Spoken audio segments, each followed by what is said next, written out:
But these are the signs that are going to happen before I come. There will be storms, there will be earthquakes, there will be floods, there will be famine, there will be diseases that go all around the world. When you see these signs, you need to know I'm not far away.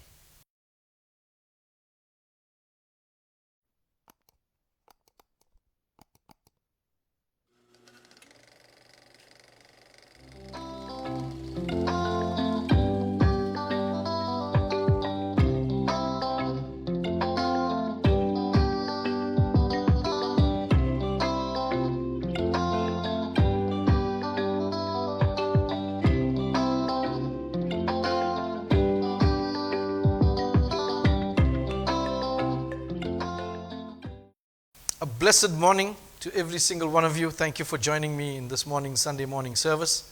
It's the 5th of May. We thank God for this beautiful day that we could call upon His name to preach and share in His name. I want to thank those of you that are patrons of Trinity International. Thank you for your financial support, your tithes, your offerings. And remember always that somebody is praying over your tithe, your offering, every time you contribute to this part of God's kingdom work. God bless you. A quick reminder that at 10 a.m. this morning, we will be releasing a new video. It will be regarding the online baptism. So if you want to be baptized and are willing to do it online, please join us at 10 a.m. this morning. We will also use the communion serving to serve you communion once the baptism is complete.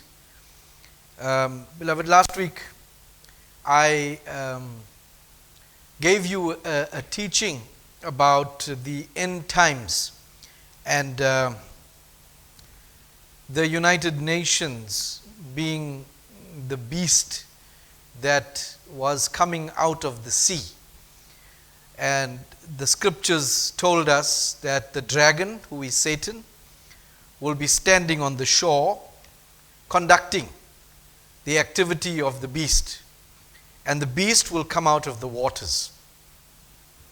And I shared with you that the waters represent the peoples of the world. That's what the Bible specifically mentions to us as we read it to you in scripture last week. That and the people are represented by the United Nations. So hence, if you use that description that God gave us, you must actually vision that the beast is the United Nations and it emerges out of the people or the nations of the world. Now, water is significant in these terms because you wonder why God chose water to represent the peoples. Because listen, water runs through every country in the world. To every city, every small town has a river that leads to the sea. Therefore, the people's connectedness is represented by water. Hence, the collectiveness of people from which the United Nations or the beast will emerge to represent, it fits God's description of why the beast comes out of the water. Just so that, in your mind, you settle these matters and finally understand when God speaks to us with imagery. But this morning, I'm going to share with you one of the most powerful messages revealing where Satan places himself and how he manipulates God's people. He cannot manipulate people who raise their hands and worship Jesus. He cannot do it from the outside. So he does it from the inside. One of the presidents of the United States who was executed shortly after making such a statement, it validifies what I'm sharing with you. That Satan and his agents use infiltration rather than direct opposition. So in this way, Satan has managed to infiltrate what we're going to loosely call the church now, so that he can manipulate and mesmerize their behavior. But I'm going to start with the book of Matthew, chapter 16, and it reads like this. And I also say to you, Peter, that you are Peter, and on this rock I will build my church, and the gates of hell shall not prevail against it. Now it's interesting that a particular word is used, converted from Greek to English, and that word is Ecclesia. Originally, in Greek, Ecclesia means, let's read what the etymology says. For years, gospel preachers have called attention to the etymology of Ecclesia. The word is a compound of two segments, ek, a preposition meaning out of, and a verb kaleo, meaning or signifying to call. Hence, the whole term is call out. So, if you read that scripture again, the last part, I will build my called out ones, and the gates of hell shall not prevail against it. Now, it's interesting because I want you to use that gut that God spoke to you about, and understand, let it soak in, that this is not, God was not talking about, in this particular instance, a group of people collected in a building.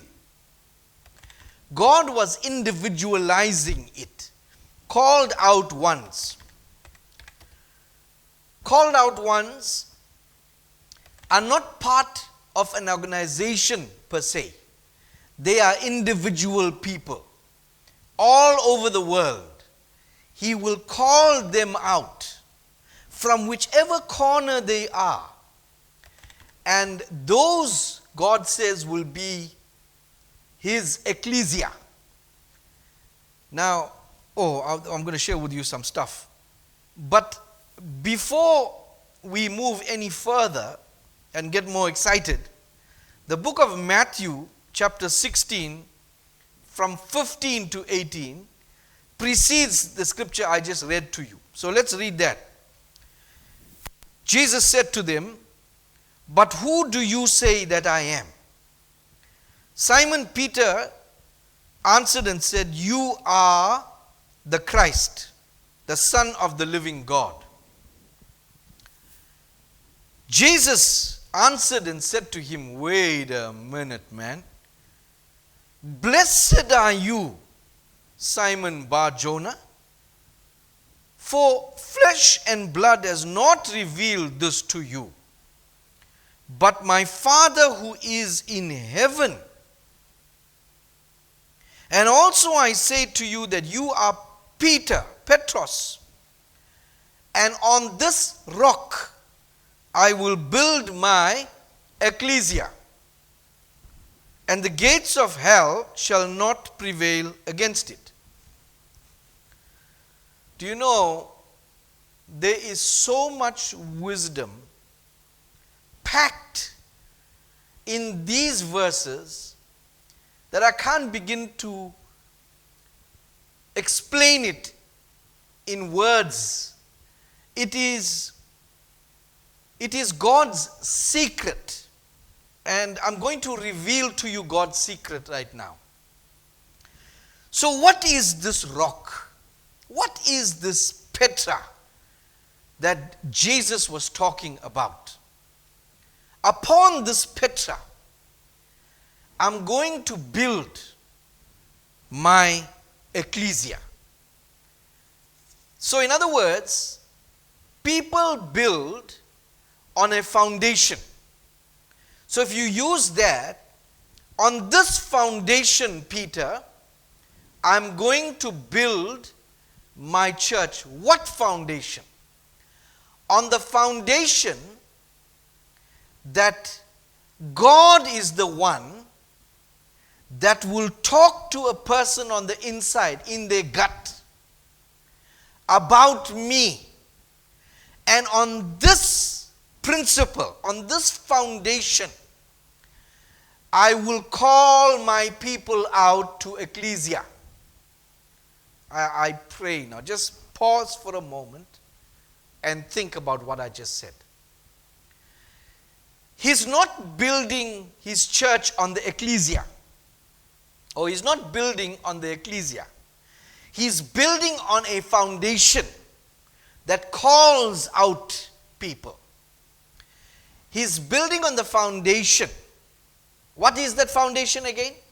The foundation is that people belong to his Ecclesia based on God telling them on the inside what to do. Just like how he told Peter who he is. Because on the surface, Peter could never know unless God told him. So in the same manner, God is going to build his Ecclesia, his called out ones, on that principle. Therefore, if God doesn't ignite you to come to him, that means you were not called out. You're not going to be part of his Ecclesia or called out ones. Unless God tells you. Therefore, you don't have to convince people by showing them miracles. That's not the foundation, showing people miracles, that they must serve Christ. The foundation is not built on how much food you give them, groceries for the month. And many other faiths are built by them handing people out groceries, foodstuffs, clothing, so that they can be part of their organization, whatever that might be. But for Christianity, the foundation has nothing to do with physical things. It has to do with God talking on the inside. So if you are coming to church because some miracle happened that convinced your head that that must be God, your foundation is incorrect. You can only come to God if the foundation of his calling means that God told you on the inside, in your gut, that he is God. It has nothing to do. That's why when Jesus was healing people, he told the man, don't go and tell anybody what I did. But the man went and blurted it out anyway. And this is the reason why Israel rejected him when he came to die for them on the cross. Because they based their belief in Jesus based on the miracles he was doing, not because God told them on the inside. Very few people God told them on the inside. Eventually there were only 120 left in Jerusalem. 12 of whom were in the upper room. So I hope you're getting this clear picture that there is no need for convincing anybody. There is no need for bribing anybody, for making them belong to your organization by getting them involved in music or in dancing or in some skit or some program that keeps them attached to this organization, whatever it might be. Your calling to God will be done on your inside. Something inside will tell you. Even if you're listening to me right now and you haven't truly given yourself to Jesus, there will be an inner voice, a still voice inside of you, in your gut telling you, I need to serve the Lord. Now I can testify to this. Because from the time I was a young man, starting at around 12, 13, I was helping my grandfather to make, some of you might know what this is, tabbiges. It's like spiritual mementos that has got nothing to do with Jesus Christ in their religion. And I used to help him. And during that period, just after that, in fact, just after that, I had this need to know Christ. I don't know why. I was surrounded by all unbelievers, people who were serving other gods. And eventually, God pulled me from obscurity and brought me into his ecclesia. And so, this is how God calls people. And if, listen to me very carefully now, if you came for any other reason except that God told you on your inside, you are not safe in being part of his ecclesia. Let's move on. Petra. What is Petra? Why do I say foundation? Petra is the foundation. Now in 1 Kings we see, at the king's command they removed from the quarry large blocks of high-grade stone to provide a foundation of dressed stone for the temple. This is how buildings in Jesus' day were constructed. So for this reason, Jesus said to him, on that principle that you just used to know who I am, that God spoke to you inside of you, that is the rock on which my ecclesia will be built. So if you are building your Christian faith on the miracles you saw, on your wife dragging you to church, or maybe you gave up drinking because you started going to church, on that foundation if you built, it's going to fall. But nobody can move you from Christ if God told you on the inside, he is Lord. I want you to count yourself privileged if he chose you. Now, just so that we get things clear. God doesn't choose you based on what home you came from. You can come, in fact, he chooses the ones that come from the worst kind of backgrounds, the hardest lives, most of the time. But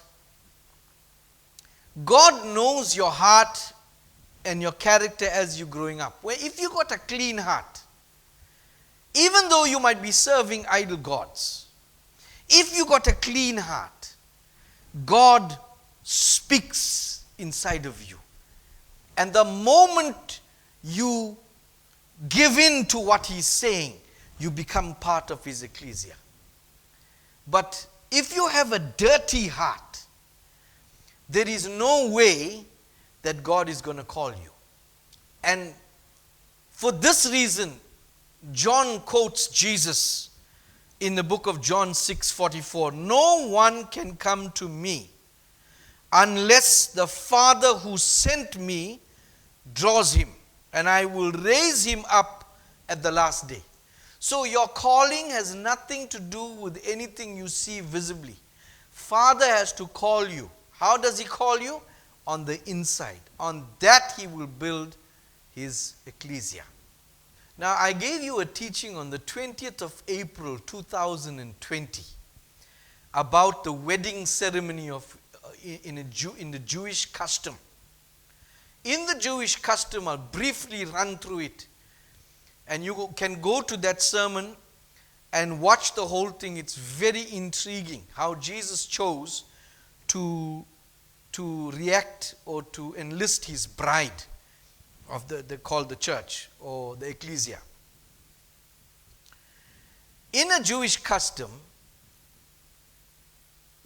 the boy or the groom does not choose the bride. The father of the groom chooses the bride. We see it happening in Abraham's time. He sent his servant to go look for a wife for Isaac. It happened to be Rebekah. And just running through it briefly. And then the groom comes, and it's up to the bride. When the future father-in-law chooses her, it's up to the bride. You cannot force the bride. You cannot bribe the bride.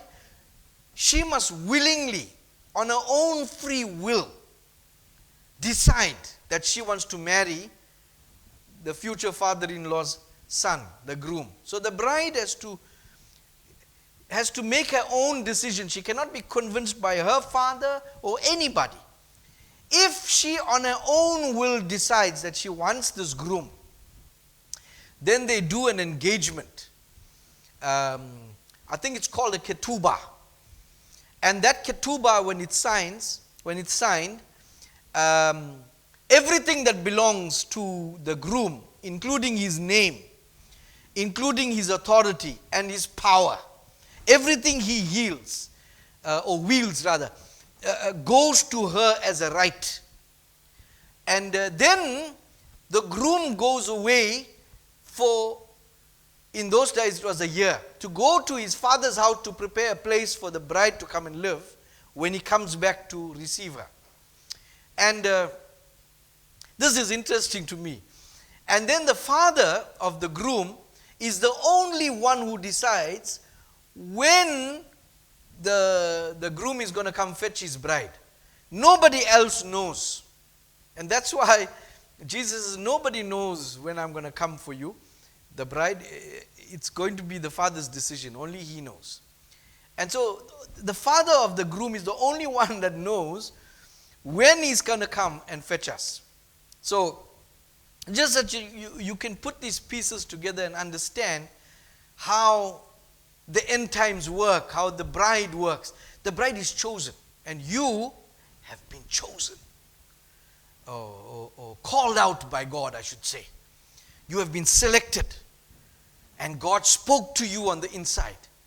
Some of you, it's time for you to act on what He spoke to you and give your life to Jesus. Do it now. I don't know what you're waiting for, but if the call comes out to you and you feel it on the inside. But listen, if you don't feel it on the inside, then that's not who I'm talking to. Now, I'm going back because here's the very interesting part. When that word, church, was used, I will build my church. And I told you it's not church. In Greek, it was Ecclesia. And Ecclesia means called out one. So if you're going to read that scripture again, I will build my called out ones on that foundation. But for some strange reason, the people who translated it into English changed the translation from ecclesia to church. Church is not written in any ancient text, including by the apostles themselves, including by Jesus himself. He used ecclesia. He never used the word church. So there is, between you and I now, there is no word such as church in either the Old Testament, the New Testament, the Apocrypha, any non-canonical books. There is no word such as church. The only word was used is ecclesia. Now, let us see. In Matthew 16, and I say unto thee, that thou art Peter, and upon this rock I will build my congregation. Now, Tyndale did not use the word church. Many other Bible translations, in fact, most of the Bible translations, they used the Greek word ecclesia and made it church. Especially the New International Version, which is the biggest selling Bible in the world. They made the word church also. Why is this significant? Well, we'll see in a moment. So, Tyndale was one of the few people, in fact, he was the one that translated the Bible first. Nobody translated it before Tyndale. And Tyndale didn't use church. He used, for ecclesia, he said congregation. Now, in and of itself, that is still not accurate. However, he refused to change that word and many other translated words into what the Roman kings and all these top Catholic influential people wanted him to do. And so he translated it, changed the word church to congregation, meaning the assembly of called out ones. But I want you to take a look at what happened to Tyndale because of what he was trying to do. Tyndale was betrayed, arrested and imprisoned in 1535 for 18 months, after which he was tried for heresy and treason, found guilty, strangled and burned at the stake. He was killed because his translations were regarded as heresy. Now, Tyndale continued to work on the Old Testament translation but was captured in Antwerp before it was completed. He was condemned for heresy. He was executed by strangulation, then burnt at the stake at Vilvoorde in 1536.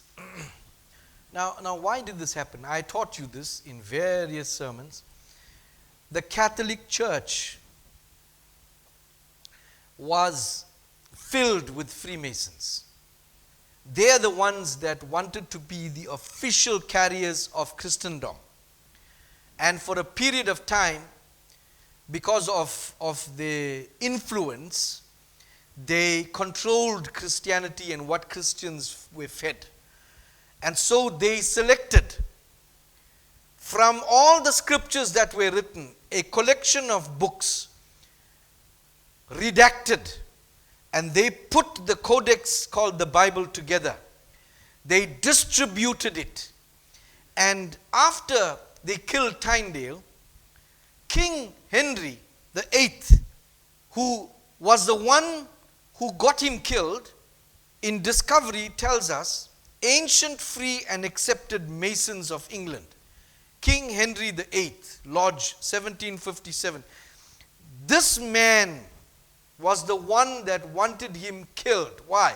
Because he took a simple word like Ecclesia and he didn't make it into that word church. Many other reasons also. But the one that came next was King James, who the first who wrote and translated, or he got translators to change the Greek into English. Now let's see what King James did. He changed that word, I will build my, not assembly, not congregation, not called out ones. He made a new word. That word was called church. That was a new word. And where did that word church come from? Let's look. In Old English, CIRCE, or you can say CIRCE, related to the Dutch Kerk and German Kirche, based on medieval Greek kurikon, from Greek kuriakon, Lord's house, from kurios, master or Lord. Now, this kurios was not a Christian kurios. It was a Greek god. That's where it came from. So the Greek god from which the church name, the New English word church came from, was a Greek goddess called Circe. Circe, also spelled Kirke, is a powerful sorceress and goddess in Greek mythology with an exceptional talent for mixing drugs or pharmakia or witchcraft. She was the daughter of the sun god Helios. Now in Roman times, Sunday was the first day of the week, an important day named after the sun god. So the sun god Helios, his daughter Circe, was the goddess that was worshipped on a Sunday. In fact, Monday they worship the moon god. Tuesday, so all the names of the week are the days on which the gods are worshipped. And Sunday is named after the sun god Helios and celebrated the daughter CIRCE. And so, the Roman Catholic Church, the Roman Catholic Church, I'm going to use the word CIRCE every time we say church now. The Roman Catholic false god CIRCE or church wanted to gather on a Sunday to honor CIRCE. Now remember to what lengths they went to use that name, CIRCE. They actually killed Tyndale for it. This word is very important. This goddess is very important to the Romans. Now, among other things, she can alter minds, fire destructive magical energy blast, and create illusions. So, in short, they gathered, the Roman Catholic CIRCE gathered with a secret agenda to honor and worship the goddess that alters minds, manipulates people, projects magical energy, and casts spell over its members. You know, the spell is cast so thick that many who are from that sect, in fact they are the most number of Christians in the world, their priests have been known notoriously to abuse young boys, altar boys. The rumors are spread worldwide, and yet they remain part of the CIRCE. To this extent, CIRCE is able to alter and control the minds of those who are members of her organization. So the CIRCE is a dangerous organization. So just so that you know, in a CIRCE, you don't necessarily have called out ones, those ones that God spoke to. In a church, you'll have people who came for all different reasons to be part of a CIRCE. Maybe they were born in a Catholic home. Maybe they were born in another Christian home. So they gather in a CIRCE based on their inheritance, religious inheritance. They come because they saw magical powers. So the foundation on which their faith is built is not the foundation that Jesus was talking about. It's not because God told them. It's because they were born in a certain home. Because they saw a certain miracle take place. Because they were convinced by their girlfriend to start coming to church. This is why many who gather in a CIRCE, just so that you know now, when you see a CIRCE, let's say church now, you must know that inside that CIRCE are people who are not called out, not specifically called out. There are maybe some who are called out and decided to go to the CIRCE where their minds got warped. Because CIRCE can cast spells from the pulpit. Just so that you know, even the place where satanic worshippers come together is called the Satanic Church, the Satanic CIRCE. And this is why in a CIRCE you can get people who are hateful. Oh, you can get nasty people. You know, when you look into their eyes, you just know they hate you, but they'll come and hug. They'll smile and laugh, but behind your back they have a knife. They are evil people. They can be in a CIRCE.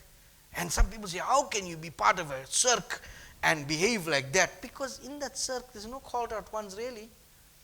There might be a few, but many people come to the CIRCE for various, they want security, they want identity, they want to be somebody, and the pastor makes them somebody. You get people who betray one another. You get people who speak about one another. You get people who get angry and hold bitterness inside of them regarding each other. You get people, even when you have musicians, one will complain, the singer's mic, one singer is more louder than the other, and they will hold bitterness and a grudge, and you'll see it on their faces. They're not happy until you give them recognition. Then, so many in the CIRCE are not really called out. They are there for their own personal reasons. Maybe they're there to scout out unmarried people, women and men that they want to partner with. I don't know. But a cirque is not a place where you will find Jesus. You will find Jesus in the hearts of the called out ones. I hope you understand this. This cirque is where false prophets thrive. Where when they stand on the pulpit, they can blow magical powers, they can blow invisible frequencies, they can speak words that can manipulate your mind. They can adjust your way of thinking so that you are so corrupt in your head that you can't see clearly what the agenda is, where you're heading. And this is how many Christian people become blinded, although they are in a righteous pursuit for God. This is why from the pulpit you can blow people down. You never saw Jesus doing that, nor his apostles. You can wave your hand and people will start flying everywhere. And all sorts of funny things go on in the cirque because of the spell. This cirque can cast out spells because that gathering is in her name. Let's watch this few clips. Check this out.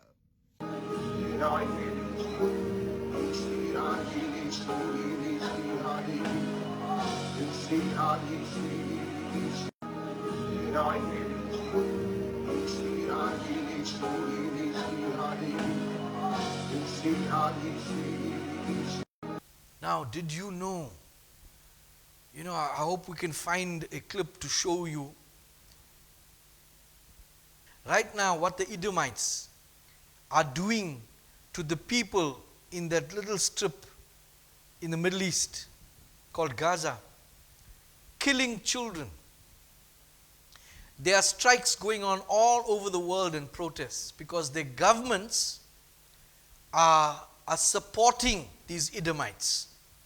In fact, right now, across the campuses of the United States, there are protesters that are gathering outside the campus grounds, peaceful, carrying flags and just saying, we are not going to support what you all are doing. The government is funding the Edomites. We don't want to allow the funding. We want them to stop killing the babies and all sorts of things. That's all they're doing is just standing peacefully. But the Edomites organized a rally and rallies all over, especially at UCLA campus. Those ones that are coming to attack them are made up of Christian people. Those that belong to the cirque, they're made up of Edomites.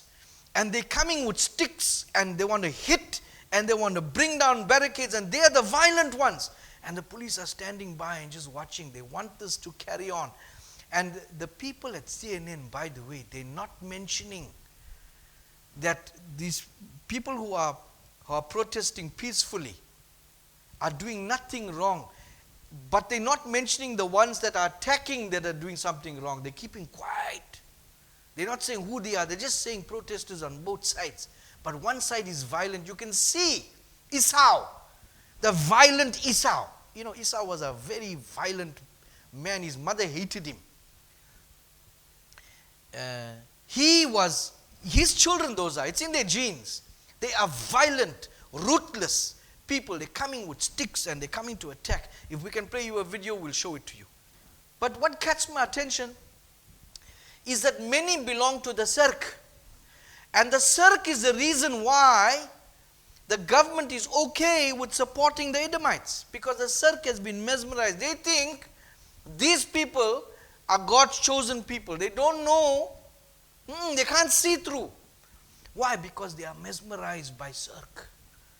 Even the TV channels, the Christian networks, the pastors in your local area, when you see a comment going on your Facebook, social media, whatever, somebody supports not having this killing of innocent children, you'll get the cirque people coming out. They are the children of God. We must support them. Hey, they don't believe in Jesus. They killed Jesus. Besides, these were the Edomites. These are not the ones that are children of Jacob. You better know that. But the cirque cannot see it at all. Why? Because cirque mesmerizes. Just so that you know. Now, Galatians chapter 1. But even if we or an angel from heaven preach any other gospel to you than what we have preached to you, let him be accursed. You see these people that go to the cirque and they get falling down, they're speaking in different, funny languages that only they know what they're saying. Nobody else can know. They mumble and jumble and talking that what they call tongue. They cannot see this never happened. Jesus never did that. If anybody was filled with the Holy Spirit, it was Jesus. And the tongues I was speaking about on the day of Pentecost, that was languages, speaking to Indians in Hindi and Telugu and Tamil, speaking to the Hellenistic Jews in Greek, whatever language, in Latin to the Romans. And so that was the tongues. And then later on, when Paul was talking, he was talking about when God is speaking. If somebody is standing in a church and he speaks Zulu, a person that's standing next to him must be able to interpret what he's saying. So in other words, they took this gospel and made it a new gospel. And Jesus said, if they come through Paul, he said, they come with any other gospel, they're going to be accursed. But you see, the people who even are listening to me now, but they're part of the cirque, they won't see it at all. But some of you, you know what I'm talking about. When you were in there before, you never saw it. But now that you were called out, something inside of you told you to start tuning into me, told you to start watching. Something inside of you did that. Nobody forced you. And when you started watching, your eyes were opened. And now when you look back, you say, how could I ever be part of that? Because when you're inside, you're mesmerized. What does cirque do? Mesmerize. So I just want you to know how fortunate you are, how blessed by God you are, that He looked at your heart and He says, no, you are going to be called out. There's something about you He loves, that your heart is clean. It's not a dirty heart. It's not a filthy. God saw something in you. Oh man, compliment yourself for being a good person, a person with a decency inside, that God chose you to speak inside. On that foundation you were called out, on that rock. So the hand-picked people who are called out now, some of them are still not moving. Although they're hearing and listening, there's an inner voice telling them, but they're still stuck in the circle. Now, how does God choose the bride for Christ? Now, we still go back to the original Jewish wedding I was speaking to you about, how the father of the groom chooses the son's next bride. I'm going to read to you from the Hebrew understanding of a marriage. He theorizes that kala is the bride, comes from the Hebrew root word klh, which means complete. So the bride has to be complete. The bride daughter-in-law is the one who completes the family of her father-in-law. The family unit of father, mother, son is not complete under the arrival of this new member. See the commentary of REV in Genesis 11 and 19. One can also suggest that the bride is what the husband needs to be complete. The other word is perfect or perfect. So she has to be made perfect for him. And his perfection is complete when the perfect bride comes to meet the perfect son. So how is perfection achieved by the bride? After they called out, after God gives them a calling out from inside of them, they strive to the mark of perfection. But James 1:4 tells us, but let patience have its perfect work, that you may be perfect and complete, lacking nothing. Oh my goodness. I taught you this a little while back, not very long ago, that you can be perfect in God's eyes. In what way? Perfect means when you feel in your heart you lack nothing. When you have peace, even when nothing is going for you. Through the midst of the storm, if there's peace in your heart, if you can have peace when you're lacking physical things, when you're being attacked verbally by people, When you can take full control of your emotions inside and have peace, it's a divine gift given by God. I shared this with you. The Holy Spirit comes and gives you that gift. When you're able to have that gift of perfect peace in the time of storm, that's the mark of perfection. Then you are a bride that's ready to be married to the groom and to make that groom complete. Now, how do you prepare for the groom to come and fetch you? You have to walk towards the mark of perfection.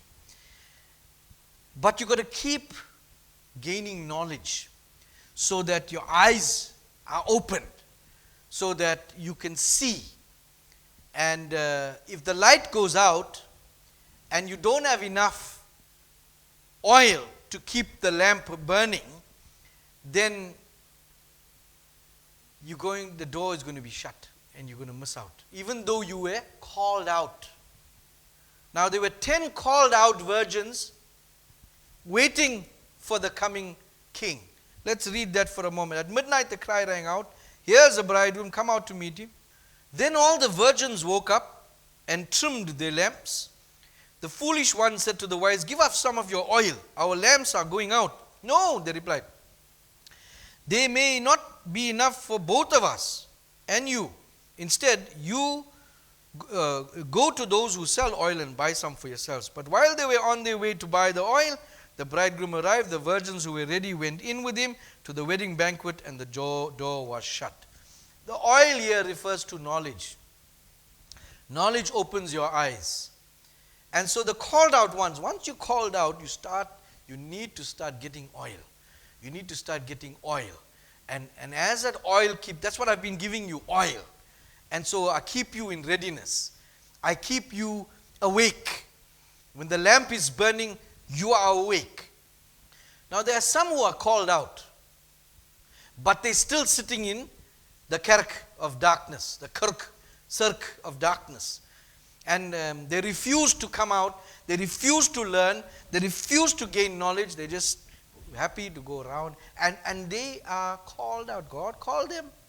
So you can't blame God that yet He called you, you were not chosen. There's a difference between called out, and then from the called out ones, you're going to get chosen ones. So when they asked Jesus, "Tell us, Lord, when will you come?" And then that's when Jesus said, only the Father knows when I'm going to come. But these are the signs that are going to happen before I come.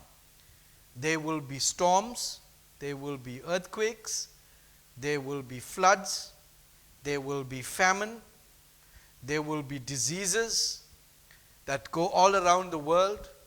When you see these signs, you need to know I'm not far away. So you can't come out of CIRCE when it's too late. That's why you have to keep the oil. So learn about these things that are going on so your eyes are opened. Now according to Meta, these are the powers of CIRCE. I'm not going to read to you most of them because we read them. The last point is, or the last two, divination. She has the ability to see into the future and predict events. And number 6, she has control over nature. She has power over the elements, including the wind, waves, and weather. Wow. The beast that we spoke of is now turning to CIRCE so that they can have her powers, her knowledge to control nature. She expects the groom, because she has divination powers, she expects the groom to come, so she is activating his coming, and she is using the agents that serve under her CIRCE, the powers to create this that the world is seeing, controlling nature. And if those things are going to happen, CIRCE is in the middle of it. She can concoct potions. She can do pharmakia. And right now as we speak, there's a TikTok video, I think, going out of a reliable person, telling us that we have to expect something to happen soon regarding a disease that's going to be worse than what we went through in the last few years. And who is manufacturing this new disease? He mentions a man by the name of Kawaoka, Dr. Yoshihiro Kawaoka. And this doctor is actually doing, he's a scientist rather, he's doing GOF, read that on your screen, studies of flu bugs. That's what he's doing. Now, that GOF means they take a harmless bug and they make it potent, deadly. And at the moment, it's being tested on mammals and other animals to see its potency. And according to the person that speaks on the TikTok, I cannot play you that for obvious reasons, but according to that person, they've already done the testing and it is more deadly than what we went through. Now, the person who is doing that Dr. Kawaoka, is actually the scientist that's doing this. At the back of your mind, remember CIRCE is doing mixing potions.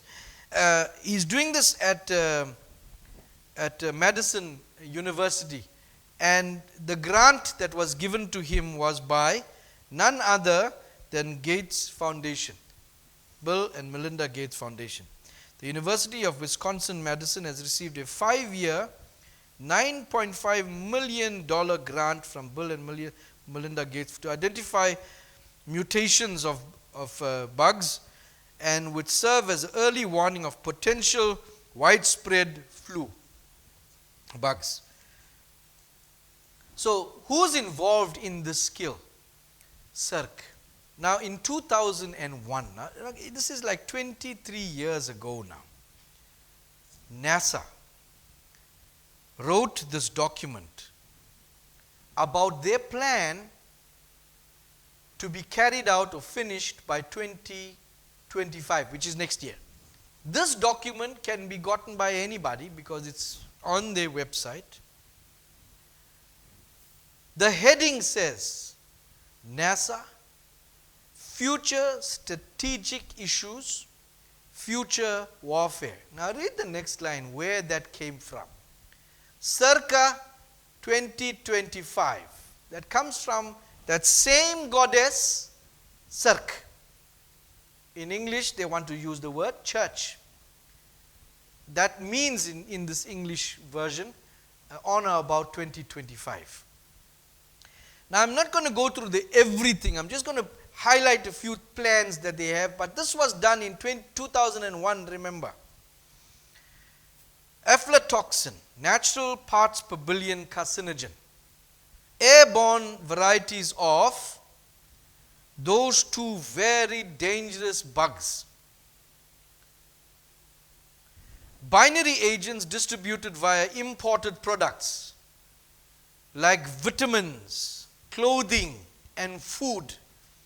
So the poison will be spread through vitamins. You saw that potions that this CIRCE can mix. This knowledge has been given to the Edomites to carry it out.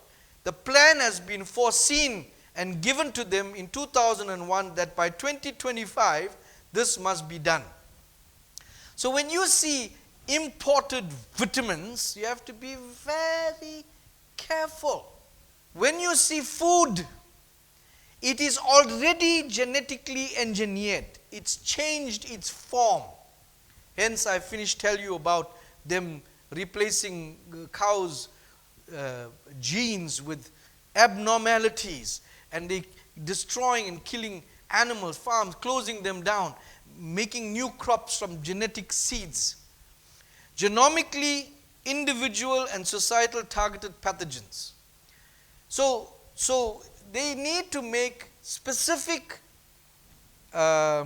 poison that can target individual people and can also target societies. That's what that line means. If we can highlight it so you can see it. Long-term fingerprintless campaign as opposed to shock and awe. In other words, you won't see it coming. There will be no fingerprints to say certain person has done something. It will be done in clandestine way. But I'm opening your eyes, just so you know. In the next part, typical scenario, takedown of US by 10 people, less than $10 million. That's the budget that they wanted to use to start this process. I want to read the last point there. Water supply contamination via intercontinental UAVs. Now, the fact that they want to pollute the waters is something playing out in our local areas right around the world. It's in UK, it's in America, it's in South Africa, it's in Durban, cutting the water and then poisoning the water. Now you can't drink those waters because they're polluted and they're not cleaned properly, and they put sewer in the drinking water. And so all sorts of things are going, but this is not just incompetence. Now some people might say, oh, this people are incompetent. It's not, it's planned. 23 years ago, this was the plan. That's why from the seas, which is already contaminated by various things, and they want to turn seawater into drinking, that's not possible.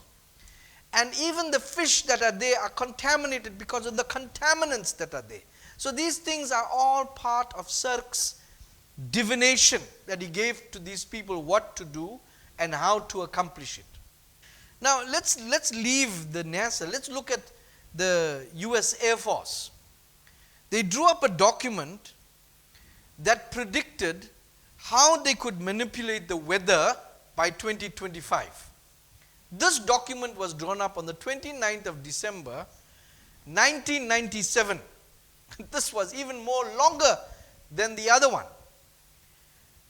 And the title of the document, it's on their website. It's called Weather as a Force Multiplier, Owning the Weather in 2025. A research paper presented to the Air Force 2025. In 2025, US Aerospace Forces can own the weather by capitalizing on the emerging technologies and focusing development of those technologies to war-fighting applications. Such a capability offers the warfighter tools to shape the battle space in ways never before possible. It provides opportunities to impact operations across the full spectrum of conflict and is pertinent to all possible futures. The purpose of this paper is to outline a strategy for the use of a future weather modification system to achieve military objectives rather than to provide a detailed technical roadmap. From enhancing friendly operations or disrupting those of the enemy via small-scale tailoring of natural weather patterns to complete domination of global communications and counter-space control, weather modification offers the war fighter a wide range of possible options to defeat or coerce an adversary. A next heading tells us degrade enemy forces, decrease comfort level, morale storm enhancement, deny operations, precipitation denial, deny fresh water, induce drought. Wow. You know, I've been singing this song. I didn't see this document until recently. But I've been singing this song about the weather manipulation. You know, this is Durban that I am in. Never in our history had we had temperatures in the 30s on the 1st of May, or even close to that. And it's like winter is becoming summer. And you'll see right now in the world, enemy regimes experience severe floods, earthquakes, Iran, Turkey, Russia, China, even Africa. And one of the reasons is to get the crops also. This is how they threaten. We see in Saudi Arabia what happened. That was something they had to do because of the faulty system they used to create the rain. Now, all these things that are playing out in the world. If drought happens, food is compromised. If floods happen, food is compromised. And so it's about humans' consumption. And countries are threatened that don't fall in line with these sorts of things. And we see Kenya right now in Africa, going through a horrendous storm, water damage. People died. But more importantly, the target was the farms.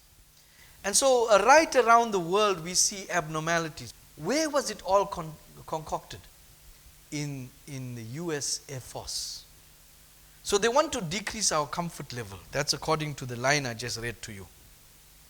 Our morale. You know, when people in the local communities, the water gets shut off, it's more than just incompetence. I just want you to know, and your eyes need to be open, that CIRCE is at the heart, this demonic force is at the heart of giving these people the knowledge they need to do what they're doing.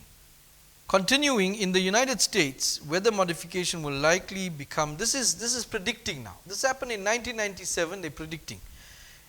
Weather modification will likely become a part of national security policy. That means secret. National security, they take that label and they put it there. We heard William Cooper say it last week. They take whatever their plan is and they put it under national security so that nobody knows what's happening. And it goes in line with what they said just before this in 2001, where we read fingerprintless. So you can't identify where it's coming from. National security policy with both domestic and international applications. Our government will pursue such a policy depending on its interests at various levels. These levels could include unilateral actions, participation in a security framework such as NATO, membership in an international organization such as the United Nations, or participation in a coalition. Assuming that in 2025, our national security strategy includes weather modification, its use in our military strategy will naturally follow. Besides the significant benefits and operational capabilities would provide, another motivation to pursue weather modification is to deter and counter potential adversaries. Now, if your soul is listening, by these two agencies writing stuff that they want to submit to the United Nations, something is going to happen in 2025 as we approach.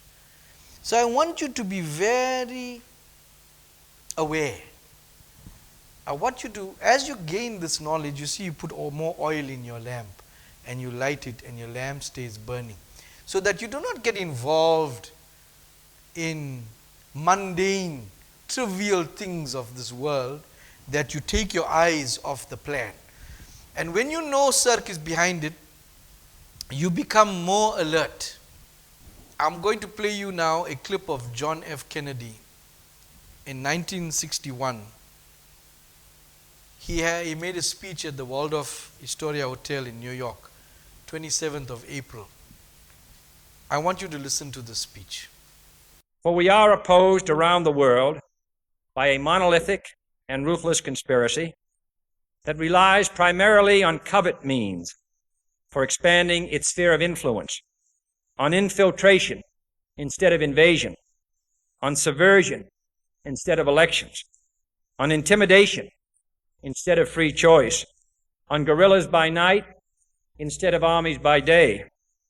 It is a system which has conscripted vast human and material resources into the building of a tightly knit, highly efficient machine that combines military, diplomatic, intelligence, economic, scientific, and political operations.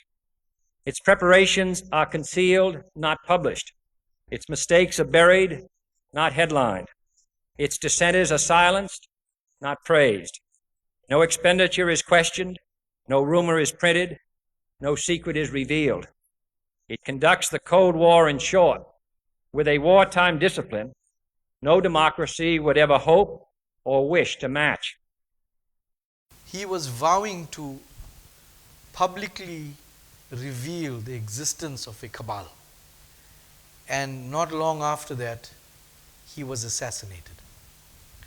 Now, David Rockefeller, honored at the United Nations ambassador, this is the beast now, ambassador dinner in 94, says the population growth is too high. No, it's too high now. And this is 1994, it was too high. Baby deaths are too low, he says, and people are living longer, and something must be done. And I want you to listen to his words. Let me illustrate. Improved public health has caused the world's infant mortality rate to decline by 60% over the last 40 years. In the same period, the world's average life expectancy has increased from 46 years in 1950s to 63 years today. This is a development which, as individuals, we can only applaud. However, the result of these positive measures is a world population that has risen during the same short period of time geometrically to almost 6 billion people and could easily exceed 8 billion by the year 2020. The negative impact of population growth on all of our planetary ecosystems is becoming appallingly evident. In particular, the rapid growing exploitation of the world's supply of energy and water is a matter of deep concern, and the toxic byproducts of widespread industrialization have increased atmospheric pollution to dangerous levels. Unless nations will agree to work together to tackle these cross-border challenges posed by population growth, overconsumption of resources, and environmental degradation, the prospects for a decent life on our planet will be threatened. The recent UN meeting in Cairo is appropriately focused on one of these key issues, population growth. But the controversies which have erupted at the conference illustrate the problem of coming to grips with issues that are deeply divisive and which have a profound moral dimension. The United Nations can and should play an essential role in helping the world find a satisfactory way of stabilizing world population. So in effect, he was saying to the UN, he was an ambassador to the UN, this was an ambassadorial dinner and he was a guest of honor. He's saying to them, listen, the beast, there's too many people and you need to do something about it. The babies are dying too slow now. Normally they have high death rates when they're born. Now they're starting to live, so we have to do something. Pharmacare has to do something about this. This was the man who, through that speech, he didn't use the exact words, but paraphrased, this is what he said. We are on the verge of a global transformation. All we need is the right major crisis and nations will accept the new world order. So CIRCE is a dangerous beast. CIRCE is behind the plans of the beast, just so that you know. The same CIRCE is giving knowledge to the CIRCE Freemasons, the Church of Freemasons, to kill. Now, what is the main source of Christian knowledge about God or about anything? What is the main source? For a normal person going to CIRCE, what's the main source? The Bible. Right, let's look at that. Where is the Bible taught mainly? In the CIRCE. Who chose the scriptures that must be chosen to go into that Bible? The Roman Catholic CIRCE. So they chose those scriptures that must be chosen to be in the Bible, and those that may not must be remaining out of the Bible. And what did they say to the CIRCE? They said to all their followers and their pastors and their leaders up till today, only talk about those scriptures that are written in the Bible. Nothing else. You don't look at any other scriptures. Because we decided, we are the Roman Catholic CIRCE, the Freemason CIRCE, that are telling you that this is the Word of God. Wow. So, who made that word an archenu logos? Who made that word logos into word? The Freemason CIRCE. They took that word in the beginning was Logos. In other words, wisdom. Wisdom became flesh. They made that word into word. And they were the ones that said that the Bible is the word. The Freemason Catholic Cirque decided that all the cirques that follow after that, up till today, every interdenominational cirque, any organizational cirque, they must use that word and make it equal to Jesus. The Bible must be equal to Jesus. That's what they said. And the cirque is so blinded. Because why they blinded? Because who's in charge of the cirque? The mesmerizing one. The one that can spread mesmer around everywhere. That can confuse and keep people one-track minds. The ones that can dominate the mind. And so you'll find Christians in a cirque studying not God, not theology to learn about God, the logic of God, that's what theology is. No, but they study the Bible. And that's why they named it Bible class, Bible school, Bible college, Bible university. But where did that come from? It come from, I want you to recognize it now. Now, only those people who God speak, the foundation of His called out ones, when He speaks on the inside, then you'll figure it out. But if you're not one of those, don't worry about it, it's not for you. The cirque people, they are the ones that will study just those pages that the Roman Catholic Cirque decided that's what you must look at only.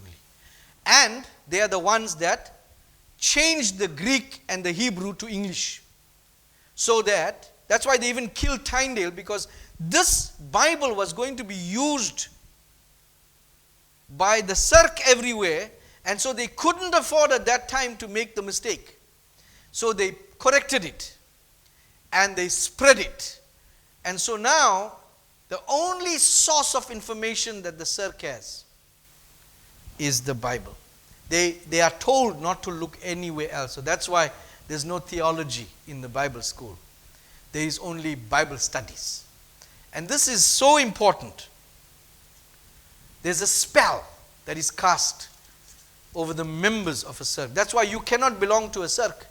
You have to belong to an assembly of called out ones. In an assembly of called out ones, there's no nastiness, there's no jealousy, there's no anger, there's no evil, there's no hatred in the heart of a person. Now that oil has been burning in your lamp and you're filling more oil, I want you to get ready for a new day in your life where you can see clearly. Welcome to the kingdom of God. I want to pray with you. And then remember, at 10 o'clock this morning, we will be broadcasting the online baptism. I want to thank you for joining me, and I pray that many who are listening to me, the Lord speak to you in your heart. You give yourself completely to Him and obey every voice from within. For this is the foundation that He created His called out ones. God bless you.